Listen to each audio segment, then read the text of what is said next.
ज़वजल्ल फ़ी मक़ामिन आख़र व अनकिहुल अयामा मिनकुम वस्सालिहीन मिन इबादिकुम व इमाइकुम अन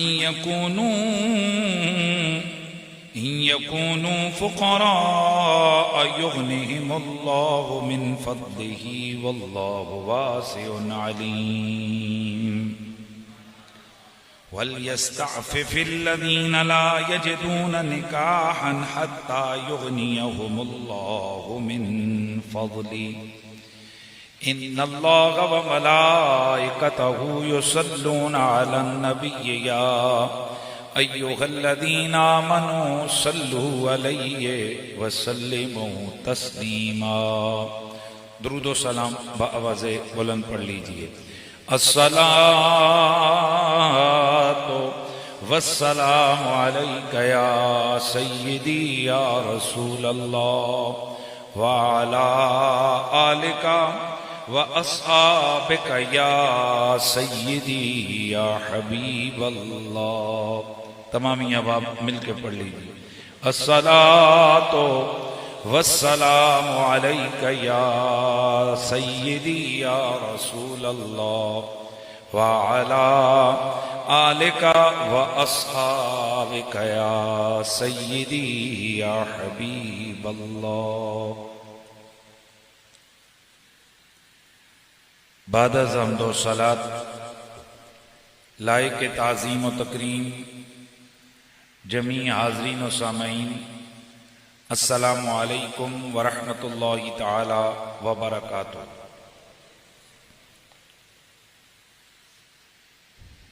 इंसानी जिंदगी में शादी ये तकरीबन हर ऐसा शख्स, ज्यादातर अफराद को इस मरहले से गुजरना पड़ता है।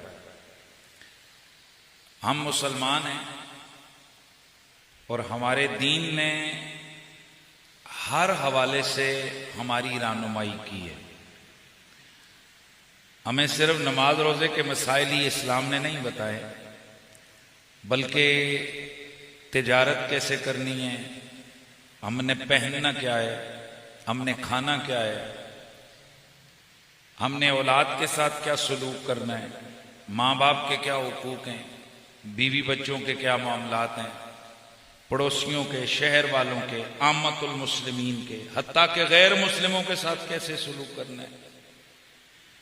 अलगर्ज हर हवाले से इस्लाम ने हमारी तरबियत की है।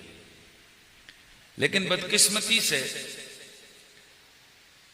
हमारे मेहराब व मिंबर का उन्वान चंद मौज़ूआत होते हैं।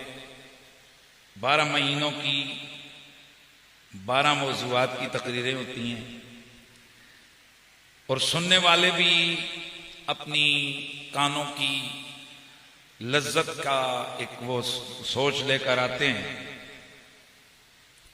और वो चाहते हैं कि भाई हमारे सामने तरन्नुम से कोई चीजें हों, बयान हों, और उसी को फिर समझते हैं ये बड़ी अच्छी तकरीर हो गई। 2-4 सिलेक्टेड किस्म की रिवायात हों, वाक़यात हों, वाह वाह वाह सुभान अल्लाह, क्या जबरदस्त तकरीर हुई है। जाहिर है जो बिकता है तो ताजिर वही बेचता है, और जो लोग पसंद करते हैं फिर उलमा भी वही बयान करते हैं, जिसका नतीजा ये निकला है कि आज मुआशरे में हम किसी को मुसलमान काफिर कहें, उस हवाले से हमारे पास बहुत सारी मालूमात हैं। सुन्नी वाबी के हवाले से, शीए के हवाले से हमारे पास तगड़ी मालूमात हैं। लेकिन हमने गुस्ल कैसे करना है, गुस्ल के फराइज कितने हैं, सुन्नतें कितनी हैं, या निकाह और शादी के अंदर इस्लाम ने हमारी क्या रहनुमाई की है। यकीन कीजिए, मुझे ये रमज़ान में टेलीविजन पे मैं गया, वहां कुछ लोगों से कुछ सवालात आते हैं, कुछ वैसे, तो अंदाजा हुआ कि यार हम लोग तो बहुत दूर हैं दीन से। फिर यही ख्याल आया कि यार कहीं हमारा कसूर तो नहीं है कि हमने इन मौज़ूआत को मिंबर पे डिस्कस बहुत कम किया है। तो जाहिर है जब हम मुसलमान को नहीं बताएंगे कि उसने शादी कैसे करनी है, उसका इस्लामी रिवाज कैसे, तो उसने फिर यूट्यूब से देखना है, उसने गड़ोलियां भरनी है, उसने दूध पिलाई की रस्म करनी है, उसने बाकी ऐसी चीजें दीन के अंदर शामिल करनी है कि जिससे कुरान और सुन्नत दूर दूर तक मुताबिकत नहीं रखते हैं। तो इस हवाले से आज मैंने सोचा है कि मैं निकाह के हवाले से मसाइल निकाह, शादी वगैरह के जो मसाइल हैं उनको बयान करूं और ये पूरी सीरियल लेके आगे चलूं और तरतीब के साथ, ताकि अगर कभी हमारे किसी सुनने वाले को जरूरत हो निकाह के मसाइल के हवाले से तो वो आराम के साथ, तफसील के साथ वो निकाह, तलाक और ये बाकी जो मसाइल हैं उनको वो समझ सके और उनको वो सुन सके। निकाह क्या चीज होती है? निकाह उस अक्द को कहते हैं जो मर्द और औरत के दरमियान किया जाए, और ऐसा अक्द कि जो गवाहों की मौजूदगी में हो और जिसके जरिए से उस औरत से जिमा और इस्तिमता मर्द के लिए हलाल हो जाए, ऐसे अक्द को निकाह कहते हैं। निकाह इबादत भी है, यानी ये सवाब का काम भी है और इंसान की जरूरत भी है।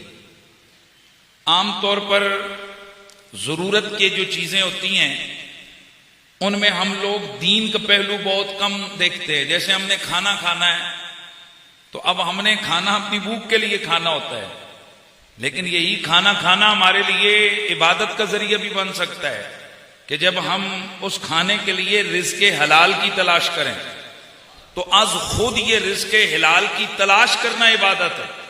यानी अगर एक शख्स जो रिज़्क़े हलाल की तलाश के लिए घर से निकलता है तो जब तक वो घर में वापस लौट के नहीं आता, फरिश्ते उसके लिए मगफिरत की दुआ करते रहते हैं।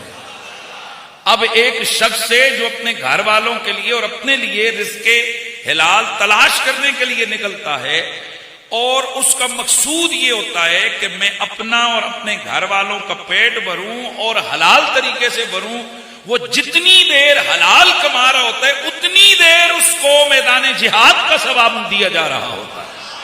अब देखिए, इस चीज को हम में से हर शख्स रिज़्क़े हलाल कमाता है, लेकिन वो इस चीज से गाफिल होता है कि यार इसके साथ साथ हमें जहां जरूरत है हमारी पूरी हो रही है, वहीं साथ साथ हमें सवाब भी मिल रहा है। तो इसी तरह ये जो निकाह है, निकाह के अंदर मशगूल होना, इसके उमूर दई के लिए आप इसके उमूर में जिसे कहते हैं कि लग जाना, ये याद रखें ये कोई छोटा सा मामला नहीं है, बल्कि निकाह और उसके हुकूक अदा करना, औलाद की तरबियत में मशगूल होना, ये नवाफिल पढ़ने से ज्यादा सवाब है। नवाफिल से कुरान मजीद बुरहान रशीद ने मुसलमानों को निकाह का हुक्म दिया और आम मशहूर सूरह निसा की आयत नंबर 3 जो पढ़ी जाती है, फन के हूं माता वलकुम मिनन निसाए मसना व सुलासा व रुबा, कि तुम औरतों के साथ निकाह करो 2, 3, 4, और अगर तुम्हें इस बात का खौफ हो कि तुम उन औरतों के माबैन अदल नहीं कर सकोगे तो फवाहिदा, फिर तुम एक ही औरत के साथ शादी करो। इस्लामी नुक्ते नजर से निकाह की बड़ी अहमियत है। नबी पाक सल्लल्लाहु अलैहि वसल्लम ने इस निकाह की बड़ी फजीलतें बयान फरमाई।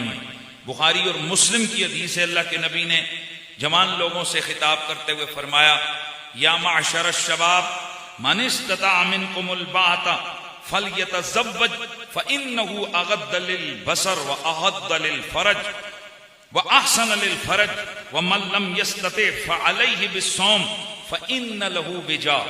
हुजूर ने फरमाया, ए जवानों, तुम में से जिसको निकाह की तौफीक हो तो उसको चाहिए कि वो शादी करे।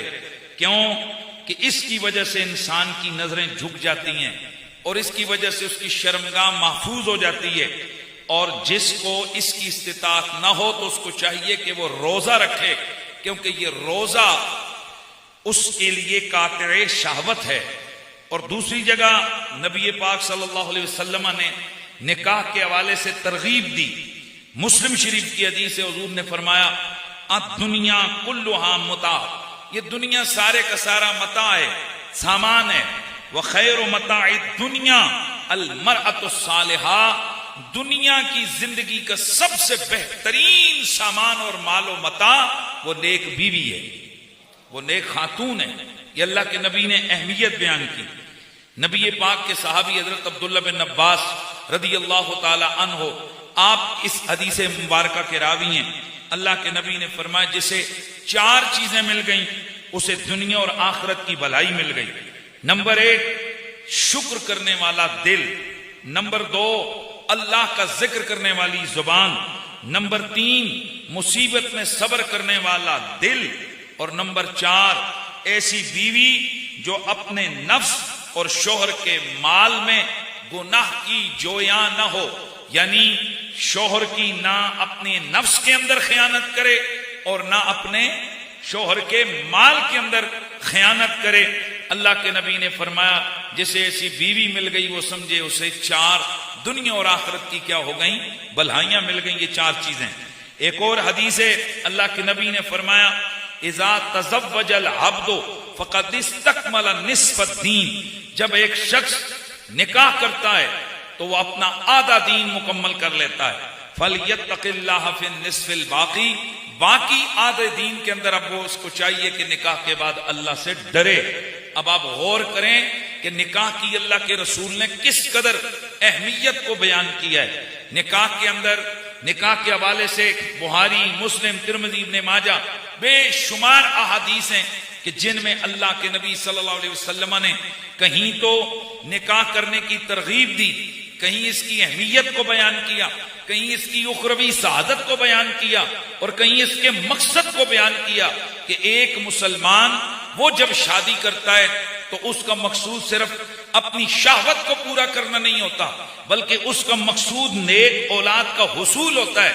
और अल्लाह के नबी ने अपनी उम्मत की तरबियत की और फरमाया कि तुम ज्यादा से ज्यादा शादियां करो, ज्यादा से ज्यादा बीवी, ज्यादा से ज्यादा बच्चे पैदा करो, क्योंकि हुजूर ने फरमाया कयामत वाले दिन मैं अपनी उम्मत की कसरत और कसरत तादाद पर दूसरी उम्मतों के सामने फख्र करूंगा।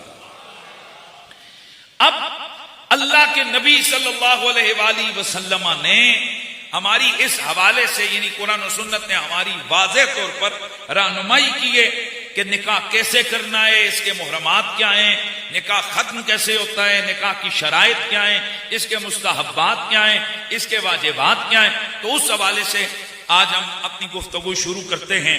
तो याद रखिए कि निकाह के लिए सबसे पहली जो शर्त है वो ये है कि निकाह मर्द और औरत के दरमियान होता है। अब आप हैरान हो गए जी तो मर्द और औरत के दरमियान ही होता है, तो ये लफ्ज मर्द और औरत का मैंने कहकर यहां से एक तीसरी जिन्स को हमने खारिज किया है, और तीसरी जिन्स है खुनसा। क्या है? खुनसा। बाज खुनसा वो होते हैं कि जो महज आदत के हवाले से, यानी होती लड़कियां ही हैं लेकिन उनकी आदतें मर्दों वाली होती हैं, या कुछ डील डोल उनकी मर्दों वाली हो जाती है। और बाज मर्द ऐसे होते हैं कि जिनकी आदतें या उनकी एक्शंस या उनकी डील डोल बाज जो है ना वो किसकी तरह होती है? औरतों की तरह होती है। तो इनको भी आमतौर पर लोग खुनसा कहते हैं।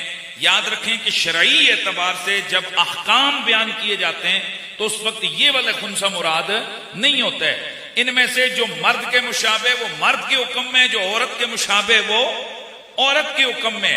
और अगर कोई मर्द औरत की या औरत मर्द की जानबूझकर मुशाबत करेगा, यानी है वो मर्द और वो किसी औरत जैसे कपड़े पहनेगा, उस जैसे बाल रखेगा, उस जैसे जूते पहनेगा, या औरत है वो मर्दों वाले जूते पहनेगी, मर्दों वाले कपड़े पहनेगी, मर्दों वाले बाल रखेगी, अल्लाह के नबी ने ऐसे मर्दों पर भी लानत फरमाई और ऐसी औरतों पर भी लानत फरमाई। इसलिए ये सुन लें, ये सारे मर्द होते मर्द हो, काम औरतों वाले करते हो, कभी कानों में बालियां डाल लेते हो, कभी वो खुसरों की तरह जनाब वो रिंगे लड़कियों वालियां पहन लेते हो, कभी जनाब कपड़े भड़कीले औरतों वाले पहनते हो, कभी जनाब बाल औरतों वाले रखे हुए होते हैं, लंबे लंबी लिट्टें रखी होती हैं। ये सब और मर्दों की औरतों के साथ मुशाबहत। और ऐसी औरतें कि जो पेंटें शर्टें यानी लिबास और मर्दों वाला पहनती हैं, जूते मर्दों वाले पहनती हैं, या बाकी जो एक्टिंग्स या एक्शंस मर्दों वाले इख्तियार करती हैं। अल्लाह के नबी की सरी वाज़ेह हदीसें हैं, अल्लाह ने ऐसी औरतों पर भी लानत फरमाई है और अल्लाह ने ऐसे मर्दों पर भी लानत फरमाई। लिहाजा खबरदार, मैं इस टिकटॉकों को देखकर या यूट्यूबों को देखकर अपना दीन और अपनी आखिरत को खराब न करें। मर्द मर्द है, वो मर्द की मुशाबहत इख्तियार करे, औरत औरत है, वो बोलिए औरत की मुशाबहत इख्तियार करे। ये मोटरसाइकिलों पर मर्दों की तरह व्हीलिंग्स करना, ये भी उसी मुशाबहत के अंदर आता है। इसी तरह के वो काम कि जो खास दूर से नजर आए कि ये मर्द ये जनाब ये काम कर रहा है, जैसे क्रिकेट खेलना, हॉकियां खेलना, फुटबॉल खेलना, ये सारी चीजें ये अल्लाह के नबी को सख्त नापसंद हैं। अल्लाह के नबी की हदीस मौजूद है और आपको मालूम है कि जिस वक्त औरत उम्रा करने के लिए जाती है तो ये जो सफा और मरवा के दरमियान सही करते हुए 2 मीलें अख्दरैन है, यानी 2 मीलें 2 निशान है, जिनके दरमियान से मर्दों को क्या करना होता है, दौड़ना होता है, भाग के गुजरना है। क्या औरत ने भी दौड़ना है? तमाम फुकाहा इस बात पर मुत्तफिक हैं, नहीं, औरत अपनी नॉर्मल चाल में चलेगी। क्यों कि अगर वो दौड़ेगी तो उसकी वकार, उसकी वजाहत, उसकी जो औरत वाला उसका स्टेटस है, उसके अंदर कमी वाक़ होगी। ये उसके शायान शान नहीं है। तो जरा गौर करो, जो औरत सफा और मरवा के दरमियान नहीं दौड़ सकती, वो क्रिकेट के मैदान में कैसे दौड़ सकती है? जो औरत सफा और मरवा की सई करते हुए और काबे का तवाफ करते हुए उसे जनाब बहुत सारी चीजों की छूट दी गई है, ईमान से बताइए उस औरत के लिए अल्लाह और उसके रसूल कितने नाराज होते होंगे जब ये पेंटे शर्टे पहनकर हाथ में बैट और बल्ला पकड़ के, हाथ में हॉकी पकड़ के, फुटबॉल पकड़ के, या ये टिकटॉक बनाती हुई, या ये और गलत इस तरह के काम के जो उसके शायान शान नहीं है वो करती हुई जब वो बाहर निकलती होगी, उस पर अल्लाह और उसके रसूल की किस कदर सख्त नाराजगी होती होगी। इस हवाले से इन चीजों को तरफ तवज्जो फरमाइए। तो मैं अर्ज कर रहा था कि ऐसा यानी बज़ाहिर जो आदत के वाले से लग रहा हो कि ये क्या है, खुसरा है, यानी खुनसा हम लोग उसको कहते हैं, लेकिन अगर वो सिर्फ महज मुशाबियत की वजह से तो वो खुनसा नहीं है। खुनसा किसको कहेंगे? खुनसा उसको कहेंगे, तीसरी जिन्स, के जिसके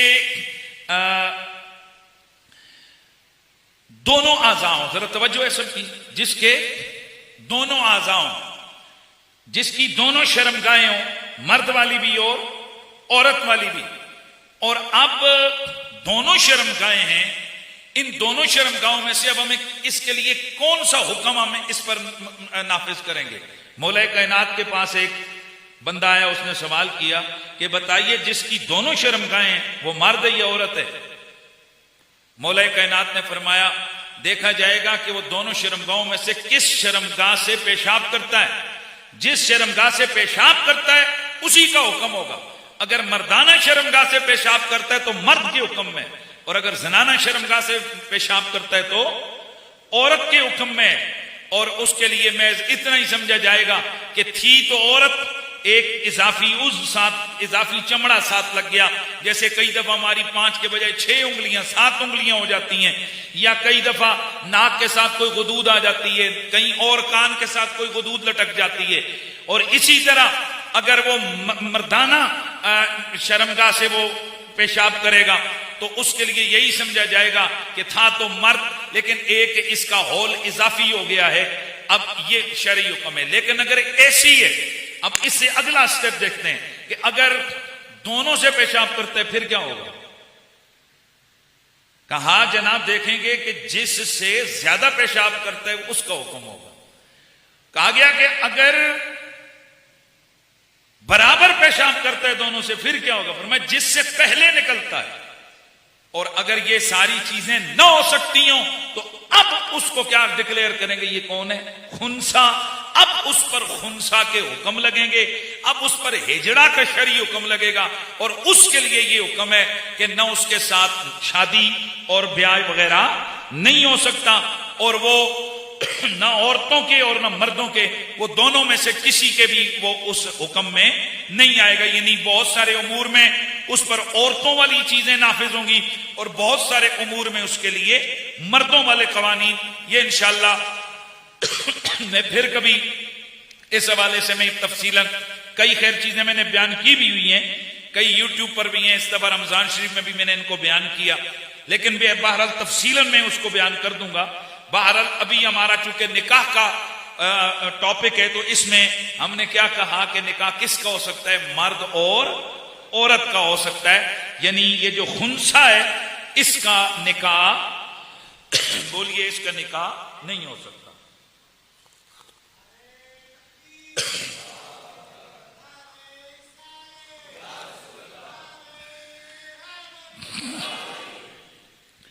अब ये जो निकाह है, निकाह बाज़ औक़ात फर्ज होता है, बाज़ औक़ात वाजिब होता है, बाज़ औक़ात सुन्नत होता है, और बाज़ औक़ात हराम होता है, और बाज़ औक़ात मकरूह होता है। अब आप गौर करें कि एक निकाह और इसके इतने हुक्म है, तो ये क्यों कर ऐसा होता है? अगर किसी बंदे के पास नान और नफके और महर जो हम देते हैं औरत को, उसकी ताकत हो और उस पर शहवत का गलबा हो और जना में मुब्तला होने का यकीन हो, तो उस पर निकाह करना फर्ज होता है। और अगर नान नफका हो और महज उस पर शहवत का गलबा हो और जना में मुब्तला होने का यकीन ना हो, तो उस पर निकाह करना वाजिब है।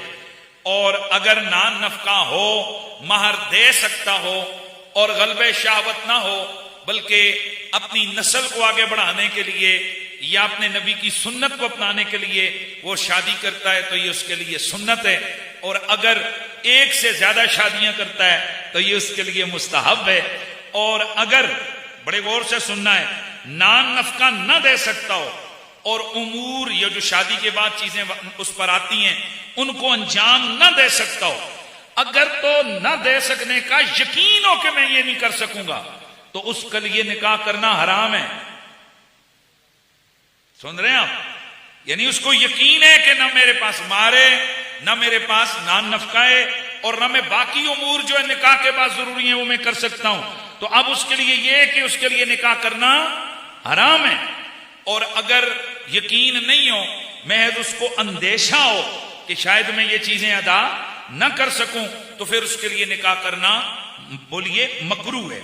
लेकिन इसके बावजूद अगर ईजाब कबूल हो गया, गवाहों की मौजूदगी में मैं आगे चल के अर्ज करूंगा, तो बहरहाल निकाह जो है ना वो उसका हो जाएगा। अब मैं एक आम तरीन चीज आपकी तवज्जो चाहूंगा, और यकीनन ये हमारी सोशल मीडिया पे हमारी ये वीडियो आ जाएगी, उसमें ये वाज़े हो जाएगा मसला। नौजवान दोस्त बड़े गौर से सुनना है। आम तौर पर एक मसला बयान किया जाता है कि अगर कोई शख्स उसके जना में मुब्तला होने का अंदेशा हो, तो बजाय इसके कि वो जना में मुब्तला हो, वो मिस्ट्रोबिशन कर ले, इस्तमना बिल यद कर ले, मुश्त जनी कर ले, हैंड प्रैक्टिस कर ले, या जलक लगा ले, ये सारे नाम हैं उस एक गंदे फैल के। तो बाज उलमा ने या बाज लोगों ने ये बयान किया था कि किसी हम जिन्स परस्ती में या जिना में मुब्तला होने से बेहतर है कि वो ये काम कर ले। अब इसका नाजायज और गलत मफहूम अखज करके बहुत सारे नाम नेहाद यूट्यूबर्स जो इस तरह की चीजों को मुआशरे में डिस्कस करके लोगों की तवज्जो लेना चाहते हैं, चूंकि आम जो जनरल मसाइल है उनकी तरफ तो हमारी तवज्जो नहीं होती। अगर लिख दिया जाए जी कुत्ता खाना हराम है, तो किसी ने वीडियो नहीं देखनी, सबको पता है कुत्ता खाना हराम है। और अगर वीडियो के ऊपर जनाब उसकी लगा दी जाए, टैग लगा दिया जाए, उसका अनुमान लगा दिया जाए कि कुत्ता खाना हलाल है, मगर कैसे, फौरन देखेंगे जी, देखें जी कैसे। अब इस तरह से हमारा एक जहन बन चुका है कि अजीबो गरीब किस्म के जो उन्मानात से वीडियोज आती हैं, हम लोग बड़े शौक से उनको देखते हैं, हालांकि बहुत सारी चीजों का हमें पहले से यकीन होता है, इसके बावजूद भी हम लोग क्या है फिर वो देखते हैं। जैसे मैंने आपको बताया कि पिछले दिनों में एक बंदे ने वीडियो बनाई कि नबी अलैहिस्सलाम की गार के अंदर साथी जो है ना वो अबू बकर सिद्दीक नहीं कोई और था। लो जी दगड़ दगड़ दगड़ दगड़, उसकी चंद घंटों में हजारों लाखों तक उसकी व्यूअरशिप हो गई, और चंद दिनों में मिलियंस को वो क्लिप जो है ना वो क्या कर गया, क्रॉस कर गया। अब वो बिल्कुल मकरूह शक्ल वाला एक कमीना किस्म का, वो मलऊन किस्म का वो खबीस है, उसकी शक्ल को देख के बंदे को क्या आती है, लेकिन उसका क्लिप कितने लोगों तक पहुंचा? लाखों लोगों तक चला गया, मिलियंस ऑफ पीपल्स उन्होंने उसको देख लिया, और फिर कोई हमारी तरफ वो क्लिप भेज रहे हैं, इस पे जवाब दो, इस पे जवाब दो। यार खुदा के बंदो, यानी हर वो चीज कि जिसके अंदर नेगेटिव उन्वान को डिस्कस किया जाए तो वो हाईलाइट होती है। इसी तरह बाद यूट्यूबर्स ने मेस्ट्रोबिशन, या अगर मेरा वो प्रोनाउंसिएशन ठीक ना हो तो उसको ठीक कर लीजिएगा, या इस्तेमना बिल यद, या हैंड प्रैक्टिस जिसको कहते हैं, या जलक जिसको कहते हैं, उसके हवाले से चूंकि हुक्म क्या था कि जना में मुब्तला होना या हम जिन्स परस्ती में मुब्तला होने से बेहतर है कि वो बंदा क्या कर ले, इस्तेमना बिल यद कर ले, हैंड प्रैक्टिस कर ले। तो इसको गलत तरीके से मुआशरे के अंदर फैलाया गया, और हजारों नौजवान उसको सुनकर पढ़कर या उसको उस वीडियो क्लिप को देखकर जनाब वो क्या हो रहे हैं, वो गुमराह हो रहे हैं और उन तक गलत मैसेज जा रहा है। हालांकि सुन लें, ये कोई भी ऐसा गैर फितरी तरीका कि जो महज शहवत रसानी के लिए इंसान अपने जिस्म से मादे मनविया को खारिज करता है, वो नाजायज है। वो क्या है? नाजायज है। और इस्तेमना बिल यद करने वाले को, मिस्ट्रूबिशन करने वाले को अल्लाह के नबी ने नाकिह बिल यद करार दिया, और नाकिह बिल यद को मलऊन करार दिया। इमाम शाफी और दीगर आइम्मा, अहनाफ और दीगर तमाम बुजुर्ग इस बात पर मुत्तफिक हैं कि ये जो मिस्ट्रूबिशन है, या ये जो इस्तेमना बिल यद है, या हैंड प्रैक्टिस, ये झलक है, ये हराम काम है, ये लानतियों वाला काम है, इसका गुनाह है, ये जिना के उस हुक्म में है। लेकिन बाज़ औक़ात एक के मुकाबले में दूसरी चीज की शिद्दत को बयान करने के लिए कहा जाता है कि इससे वो काम बेहतर है। मसलन कहा जाए कि ओ यार गाली, कत्ल करने से तो बेहतर है गाली दे दी जाए। अब इसका ये मतलब नहीं है कि गाली देना जायज हो गया, हालांकि गाली भी क्या है, हराम है, और कत्ल करना भी बोलो हराम है। अब अगर कहा जाए कि ओ यार सूर खाने से तो बेहतर है गधा खा ले, तो अब इसका यह मतलब तो नहीं कि गधा जायज हो गया। और भाई ये बयान किए जा रहे हैं दोनों हराम, लेकिन जो सूअर हराम है वो इस गधे से ज्यादा अगलज किस्म का हराम है, उसका ज्यादा नुकसान है। इसी तरह जब कहा जाए कि जना में मुब्तला होना या किसी इगलाम परस्ती में, इगलाम बाजी में मुब्तला होना, उससे बेहतर है कि बंदा क्या करे, इस्तेमना बिल यद कर ले। तो इसका यह मतलब नहीं कि इसकी हुर्मत में या इसकी हुक्म में आसानी हो गई या नरमी हो गई, बल्कि मतलब ये है दोनों गलत काम है। लेकिन वो जो जिना है, जाहिर है उसमें एक बंदे का गुनाह नहीं, उसमें दो बंदे उस गुनाह में मुब्तला होंगे, और जो दूसरा इगलाम बाजी होगी या हम जिस प्रस्ती होगी उसमें भी दो लोग इन्वॉल्व होंगे, और इसमें हुर्मत उस अकेले की तरफ से आएगी। तो है ये भी हराम है ये भी उस जिना के हुक्म में। इस पर भी बहुत बड़ा अजाब आएगा क़यामत वाले दिन, याद रखें। बात जगह पर मैंने किताबों में पढ़ा कि उस शख्स के हाथों से उस तरह जैसे मां के पेट से बच्चा निकाला जाता है, तो उसको उतनी तकलीफ होगी जब उसके हाथों से उस चीज को नमूदार करवाया जाएगा, और वो चीखेगा कि ये कहा जाएगा कि जब ये इस काबिल नहीं है तो तूने अपने उस मादे मनविया को यहां पर जाया क्यों किया है। इस हवाले से ये बहुत अल्लाह की नाराजगी का बायस है।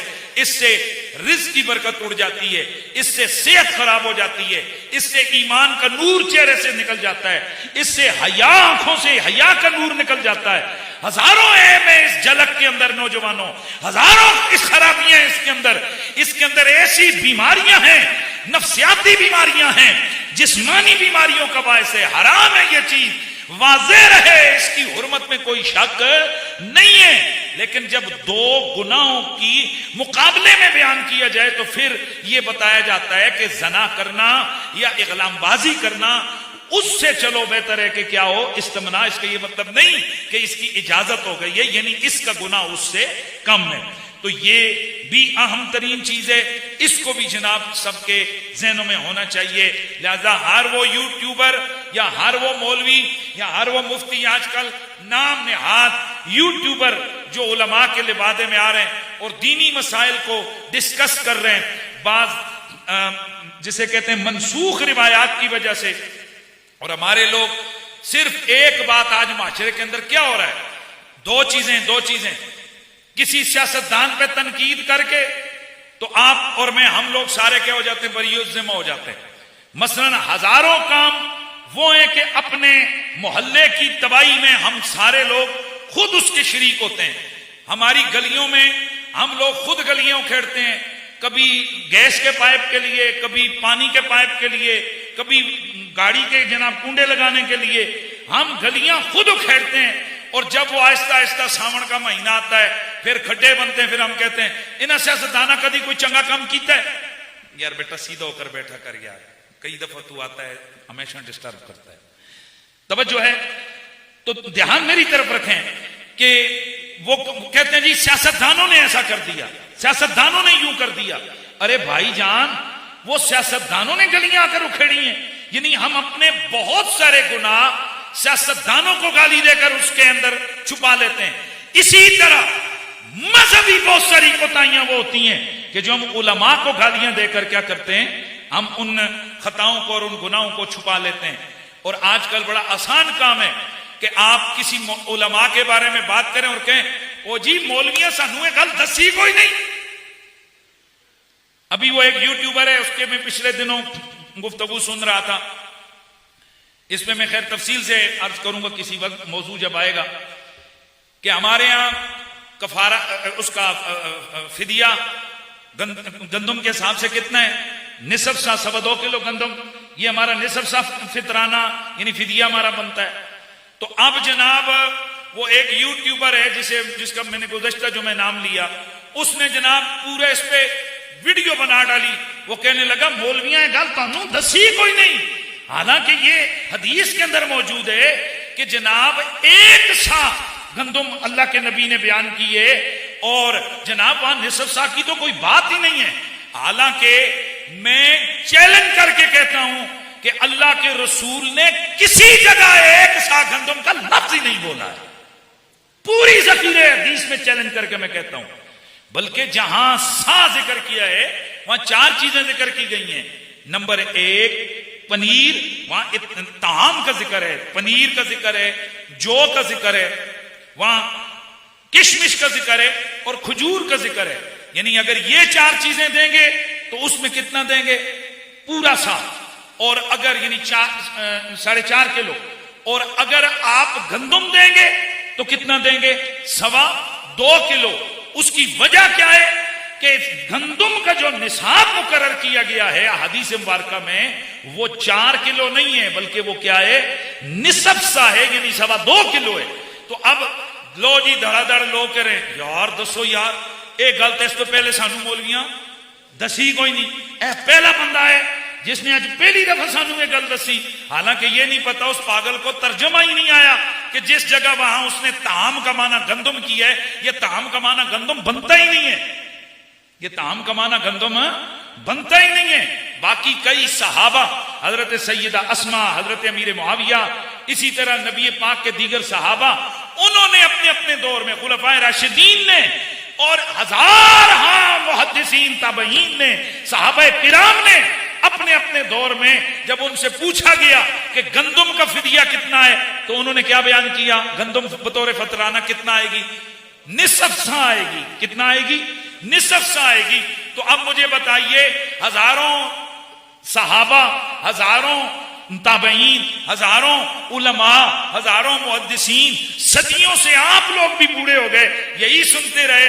लो जी एक नया यूट्यूबर आया, उसने एक हदीस का माना गलत करके आपको सुनाया, तो सारी कौम उसके पीछे हमें, हाँ ओ जी हम कहते हैं ना मौलवी अंदरलियां गल्लां दसदे नहीं, मौलवी गल्लां दसदे नहीं। ओ भाईजान कई किस्म की रिवायतें होती हैं, उलमा आपको झमेलों में नहीं डालते हैं कि एक ये रिवायत है, ये रिवायत है। कि उलमा का काम उस माँ की तरह है कि जो बच्चे को ये नहीं कहती कि जा जाकर पहले गंदम लेके आ, फिर उसको पीस, फिर कर, फिर आटा बना, फिर मैं तुझे रोटी पकाऊंगी, तू इतनी देर बैठ, जितनी देर में गंदम आएगी, गंदम पीसेगी, गंदम पकेगी, तो फिर मैं तुझे खिलाऊंगी। ना, है ना, वो नहीं करती। वो क्या करती है, वो रोटी पका के ना अपने बच्चे को कहती है उठ पुत्र खा, उलमा की मिसाल भी यह है कि वो आपको इन झमेलों में नहीं डालते हैं कि ये मसला कुरान और सुन्नत की किस दलील से अखज, किस तरह से अखज किया गया, कितनी इसके ऊपर मेहनतें और गौर और खोज हुआ, वो आपको एक नॉर्मल करके बताते हैं, भाई ये मसला है, तुम इस पर क्या करो,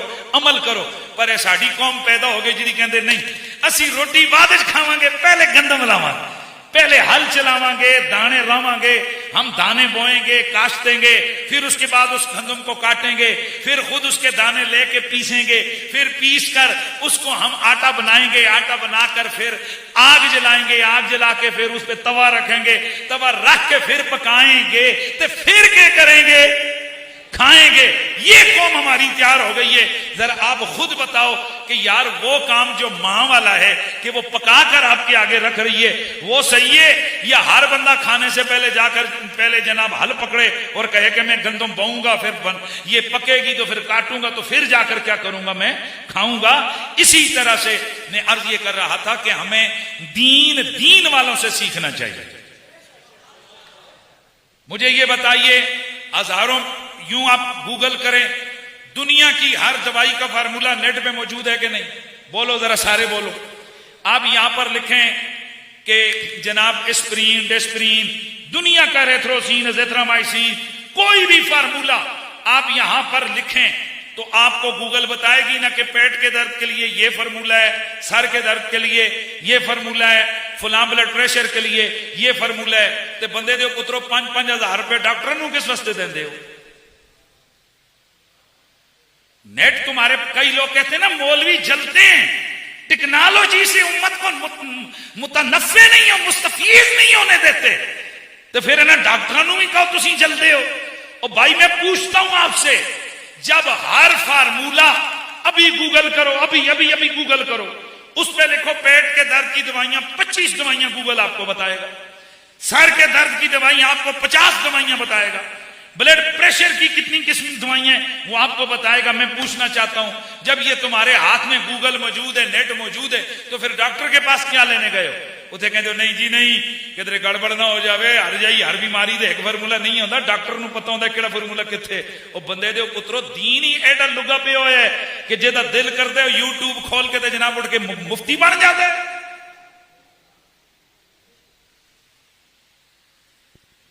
और जब हम ऐसे लोगों का तहफ़्फ़ुज़ करते हैं तो कहते हैं ये उलमा के जनाब चीखें निकल रही हैं, ओ खुदा के बंदो, एक ब्लड प्रेशर है, 20 वजूहात उस ब्लड प्रेशर के बनने की, और एक माहिर डॉक्टर वो सबसे पहले ये देखते हैं कि ये ब्लड प्रेशर क्यों हुआ, शुगर की वजह से हुआ, गुर्दे की वजह से हुआ, इसके किस वजह से इस ब्लड प्रेशर का जनाब हाई हुआ है, वो उस रीजन को कंट्रोल करता है। एक आपके जिस्म में दर्द होता है, पेन किलर होता है, ओ गलंजड़ियां मां पता, मगर ना डॉक्टर तो डॉक्टर है, आपके जिस्म में पेन किलर है तो उसके लिए है तो डिक्लोफेनिक देते हैं आपको, लेकिन कभी पोटाशियम देते हैं, कभी सोडियम देते हैं। पहले पूछते जी तुहानू ब्लड प्रेशर है कि नहीं, जो ब्लड प्रेशर है तो पोटाशियम, नहीं है तो सोडियम। अब मुझे बताएं कि अगर ये छोटी छोटी बीमारियों के वाले से हम लोग रिस्क नहीं लेते तो हराम और हलाल के मामलात में हम लोग किस कदर जरी और किस कदर दलेर हुए बैठे हैं कि जो यूट्यूबर है वो आपको मसला बताए, आप उसके पीछे लग जाते हो। तो इस हवाले से ये थोड़ी सी बात हो गई। खैर, चूंकि मैंने ये तफसीलन मसाइल आपके सामने डिस्कस करने, लिहाजा मैं अब आगे बढ़ता हूं। तो यहां से एक बात क्लियर हो गई कि जो मिस्टरबेशन है ये क्या है, बिल्कुल हराम है। ये किसी किस्म की अगर किसी यूट्यूबर ने गलत इंफॉर्मेशन कहीं पास की और आपके दिमाग में वो गंद घुस गया तो उसको निकाल कर फेंकिए। हम अल्लाह और उसके रसूल के सामने जानने वाले हैं। आपकी कब्र है, आपकी क़यामत है, हमें क्या है, कोई करोगे तो सानू की है। एक डॉक्टर कहते जी ये नमक ना खाई, तो एक बंदा कहते नहीं डॉक्टर तो नहीं देख रहा, मैं खाऊंगा, तो खा भाई, खा, डॉक्टर को क्या लगे। अगर आप हमारी बात नहीं मानते हो और हराम काम में पड़ते हो तो पढ़ो, जाओ जहन्नम में, हमें क्या, कब्र क़यामत तुम्हारी खराब होगी। हम तो आपको बता रहे हैं कि ऐसा करना दुरुस्त नहीं है। अब हम आगे बढ़ते हैं कि जिन औरतों से निकाह करें, किन से निकाह करें। कुरान ने मुहर्रम को बयान किया है, यानी उन औरतों को बयान किया है कि जिनसे निकाह करना हराम है। लेकिन निकाह की मुहर्रमात को बयान करने से पहले हम ये देखते हैं कि शर्तें कितनी हैं निकाह की, यानी निकाह किन किन शराइत के साथ करना जो है ना वो जायज है। निकाह की पहली शर्त है कि निकाह करने वाला लड़का या लड़की दोनों आकिल हो। क्या हो? आकिल हो, पागल, मजनू या बच्चा वगैरह ना हो। अगर बच्चा खुद जाकर किसी बच्चा बच्ची से निकाह करके आ जाता है तो निकाह नहीं होगा, इल्ला ये कि अगर उस बच्ची का निकाह वली करता है, उसका बाप करवाता है, तो वो एक अलग मसला है। लेकिन वैसे बच्चे का निकाह अज खुद करने से मुनक्किद नहीं होगा। आकिल होना चाहिए। कौन? वो निकाह करने वाला। दूसरा क्या है? बालिग। तो अगर वली ने नाबालिग बच्चे का कर दिया ये बच्ची का, तो वो निकाह हो जाएगा। बाद में उसके तफसीली मसाइल हैं, इंशाअल्लाह उनको मैं आगे डिस्कस करूंगा कि बाद में बहुत सारी चीजें ऐसी होती हैं कि वली को देखकर फिर यह देखा जाएगा कि उस वली ने वो जो निकाह करवाया है वो सही करवाया है, उसके अंदर उसकी कोई बददियानती तो जाहिर नहीं हो रही है, फिर उसके मुताबिक आगे उस निकाह का हुक्म होगा। तीसरी शर्त है कि गवाह, और ये गवाह आकिल बालिग, दो मर्दों या एक आकिल बालिग आजाद। क्या? आकिल बालिग आजाद और बेरे नौ, बेरे नौ, एक मर्द हो और दो औरतें हो, उनके सामने ये इजाब और कबूल हो, तो इसको क्या कहते हैं? ये क्या है? इसके लिए शर्त है। वो के अहनाफ के यहां नहीं है, लेकिन बाकी फुकाहा के यहां ऐलान है निकाह, निकाह का ऐलान कि भाई ये निकाह हो रहा है, फलाना फलाने की फलां की बीवी बन गई, ये फलां फलां का शोर, ऐलान निकाह, ताकि मुआशरे में पता हो कि ये कौन है, मियां बीवी हैं। बाज ने इसको भी शर्त करार दी है, लेकिन हम फिक़ह हनफिया के नजदीक ऐलान निकाह जो है ना वो शर्त नहीं है। चौथी इसकी शर्त है इजाब और कबूल, यानी लड़का और लड़की ऐसे लफ्जों से इजाब और कबूल करें कि जिनका ताल्लुक कम अज कम क्या हो, माजी के साथ हो। मसलन वो कहे कि मैंने तुझे अपना नफ्स दिया, तो आगे से दूल्हा क्या कहे? मैंने कबूल किया। या वो कहे जी एक कहे कि मैंने अपना आपको जनाब नफ्स दिया, तो लड़का कहे मैं कबूल करता हूं, या लड़की कहे कि मैं देती हूं और लड़का आगे से कहे कि जी मैंने इसको कबूल किया। तो इस तरह से ये इजाब और कबूल होना चाहिए। और अगली शर्त यह है कि इज़्ने वली हो। ये बड़े आम मसला, इसको समझें। क्या हो? इज़्ने वली हो, यानी अगर एक लड़की है वो गैर कुफ में शादी करती है और वो वली की यानी वालिद की इजाजत के बगैर वो करती है, भाग के करती है, तो ऐसा निकाह दुरुस्त नहीं होता। समझ रहे हैं आप? ऐसा निकाह दुरुस्त नहीं होता। लिहाजा जो लड़की लड़का भाग के शादियां करते हैं, ये निकाह शिका कोई नहीं है। ये उनके आगे जो औलाद पैदा होती है ना, फिर वही होंगे जो मौलवियों नूं गालां कढदे, ये उन्हां दी औलाद है, नस्सी दियां मावां दी औलाद। ये जो नबी अलैहिस्सलाम की या सहाबा की तौहीन करते हैं या हुजूर की आले बैत की, ये वही है। आप बज़ाहिर हाजी साहब होंगे, नमाजी साहब होंगे, डॉक्टर साहब होंगे, मौलवी साहब होंगे, पर काम कुत्ते वाले करनगे। ए समझ जाओ, ते पीछे इनका बैक हिस्ट्री चेक करो, पता चलेगा इन्होंने लव मैरिज की थी, इनका निकाह अदालत में हुआ था। मुआशरा तबाह हो रहा है। मुआशरा कितों तबाह ना हो जनाब? ये हमारे मोबाइल साहब ने हमारा माशाल्लाह बहुत सारा काम कर दिया। गुनाह आसान हो गया। एक वक्त होता था लड़की लड़के के राब्ते के लिए किसी बच्चे की जरूरत होती, वो खत लिख के जाता था, वो भी पकड़ा जाता था, कई खौफ होते थे, हैं जी। आजकल पता ही कोई नहीं होता, माँ बाप बेचारे सोए हुए हों, औलाद अपने खातों में लगी हुई होती है, और आजकल तो जनाब बिस्तरे के अंदर लेट के भी जनाब बातें हो रही हैं, और सारा कुछ हो रहा है। यानी गुनाह क्या हो गया हमारे लिए? बड़ा आसान हो गया। मुझसे एक दफा हमारा हो रहा था सेमिनार, तो उसमें अपनी अपनी राय थी, स्कॉलर्स को बुलाया कि जी आप बताएं कि इन तमाम चीजों से बचने का एक जर्नल सा फॉर्मूला और हल क्या है? मैंने कहा सिर्फ एक ही हल है, इस्लाम। मजहब के अंदर यह पावर है, यह सिर्फ दीन में यह पावर है कि इंसान प्यास के मारे उसका जनाब पित्ता फट रहा होता है, वो जुबान हलक में अटकी हुई होती है, सामने फ्रिज में ठंडा पानी भी पड़ा हुआ होता है, अकेला घर में होता है, पर फिर भी पीता नहीं। क्यों? उसका दीन उसे बचा रहा है कि मेरा रब मुझे देख रहा है। सिर्फ दीन में यह पावर है, वो चोरी से बचा सकता है, वो करप्शन से बचा सकता है, वो जना से बचा सकता है, वो डकैती से बचा सकता है, वो चोरी से बचा सकता है। जितना जितना कौम दीन से दूर होगी, उतना उतना डकैत बनेगी, चोर बनेंगे, करप्ट बनेंगे, कातिल बनेंगे, जानी बनेंगे, शराबी बनेंगे। क्यों? कि हमारे यहां कानून नाम की तो चीज कोई नहीं है। जो असल पावर थी किसकी? दीन की। जो दीन हमें रोकता था, हमने दीन को हल्का कर दिया। और बड़ा जुमला बोला था वासिफ अली वासिफ ने कि जब किसी का दिल करता है कि मैं मौलवी को गाली दूं, मौलवी को तो गाली दे नहीं सकता। जब किसी का दिल करता है कि मैं इस्लाम को गाली दूं, इस्लाम को तो गाली दे नहीं सकता। फिर वो गालियां किसको देता है? मौलवियों को गालियां देता है, क्योंकि उनके बारे में तो कहते हैं भाई हर एक को सच बोलने की क्या है इजाजत है, हिम्मत है ना। तो जिड़ियां गालां होण जनरल बाजवे कट दे उसके दौर च कटो आना। अगर इतना ही सच बोलने की तुम में जरूरत है तो जरा हिम्मत करो DGI-SPR के खिलाफ गालियां दो।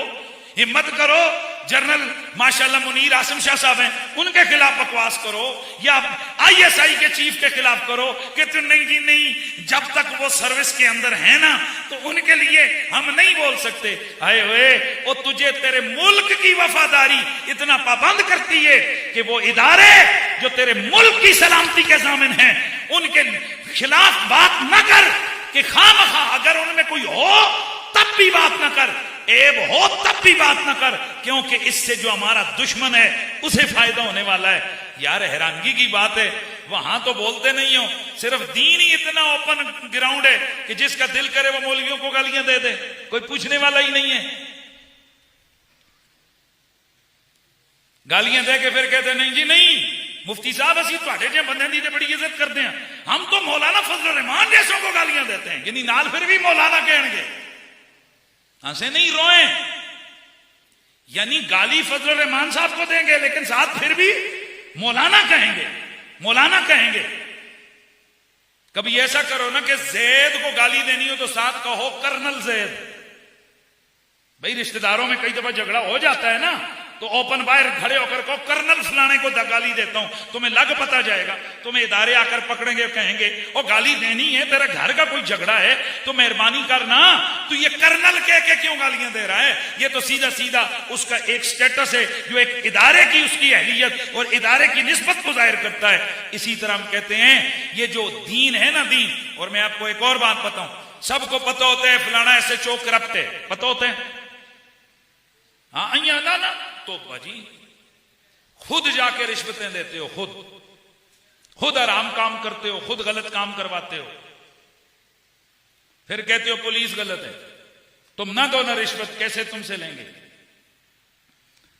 तो एक करप्ट SHO हो तो क्या आपको यह हक पहुंचता है कि आप जाकर उसको यहां से पकड़ें और उसके खिलाफ बातें करें, बोलें? राइट है? आप अगर करेंगे तो आपको कार्य सरकार में मुदाखलत का FIR होगी और अंदर हो जाएंगे। क्यों? वो कहेंगे यार अगर गलत है वो हमारा बंदा है ना, हमने इसको मुकर्रर किया, अब हमें बताएं, रियासत इसकी जिम्मेदार है, आपको तो हक नहीं है। मैं इसी तरह कहा करता हूं जैसे एक SHO को गवर्नमेंट ने वो ओहदा दे दिया ना, बर्दाश्त करो, ये मुसल्ला में अल्लाह और उसके रसूल की तरफ से मिला हुआ, बर्दाश्त किया करो। और इतना भी आप वो इसको हल्का ना समझें।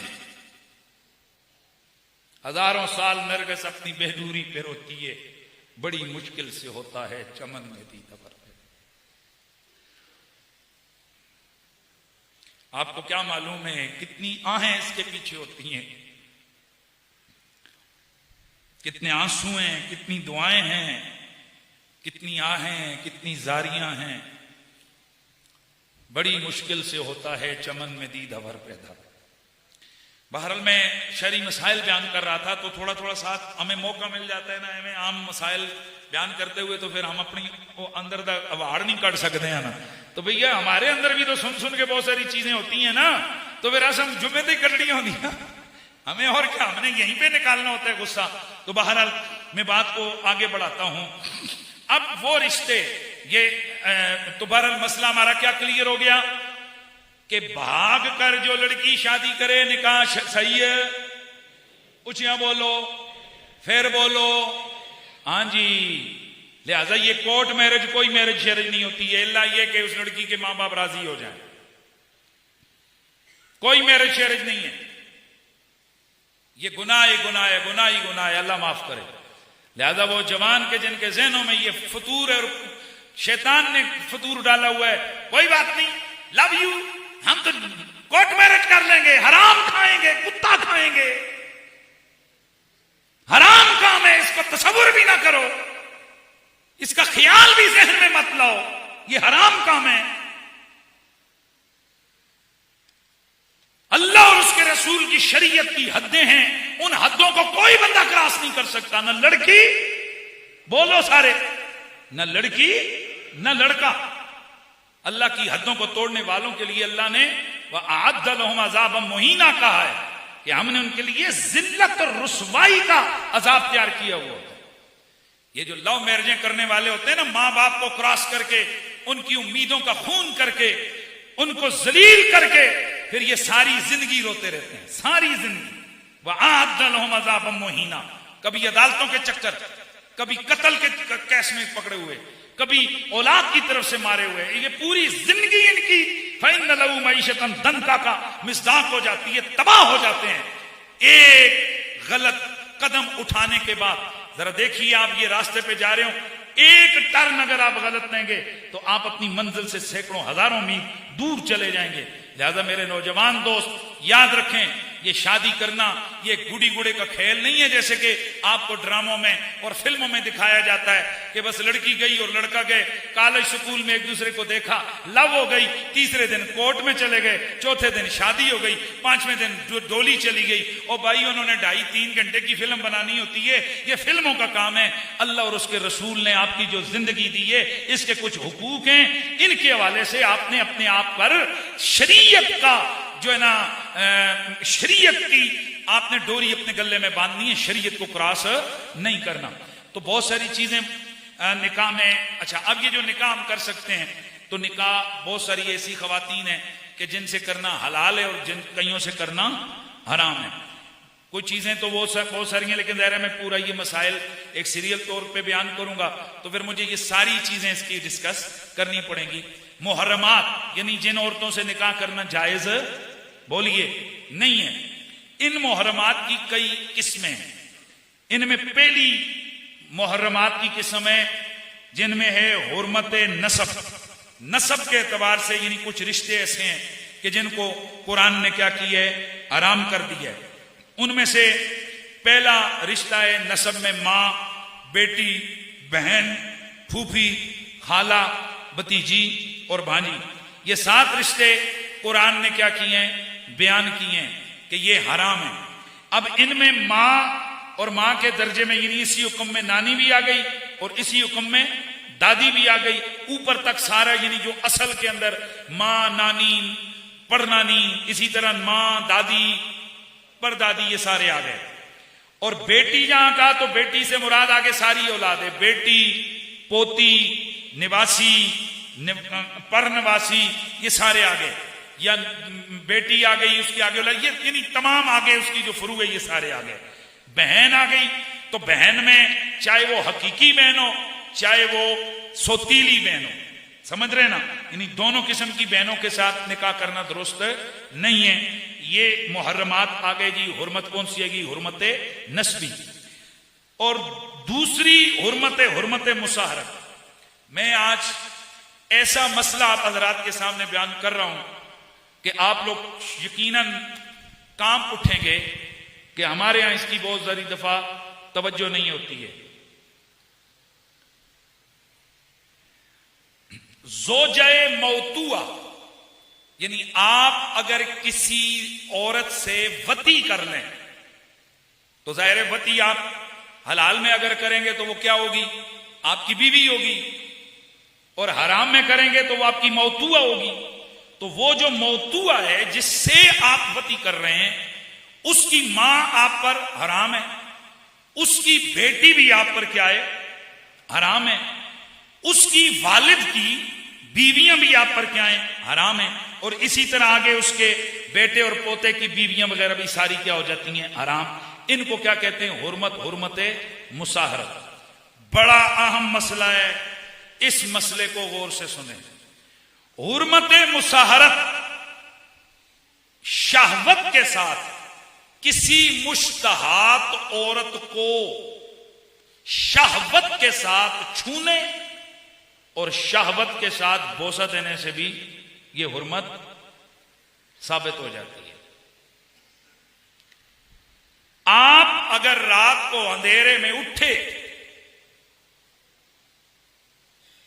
एक लड़की लेटी हुई है और वो मुश्तहात है, मुश्तहात का मतलब है बच्ची नहीं है, 9 साल से ज्यादा ही नहीं, बालगा मुश्तहात है, 9 साल से ज्यादा उम्र की है, तो आपने उसको शहवत के साथ बीवी समझ के छू लिया, तो उस औरत की, वो जो लड़की लेटी है, उसकी मां आप पर हराम हो जाएगी।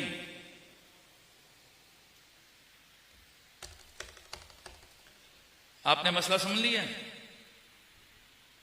किस कदर एहतियात का पहलू है इसमें। इसलिए अल्लाह के नबी ने फरमाया है कि जब बच्चा बच्ची बड़े हो जाएं तो उनका बिस्तर जो है वो अपने कमरे से अलग कर दो।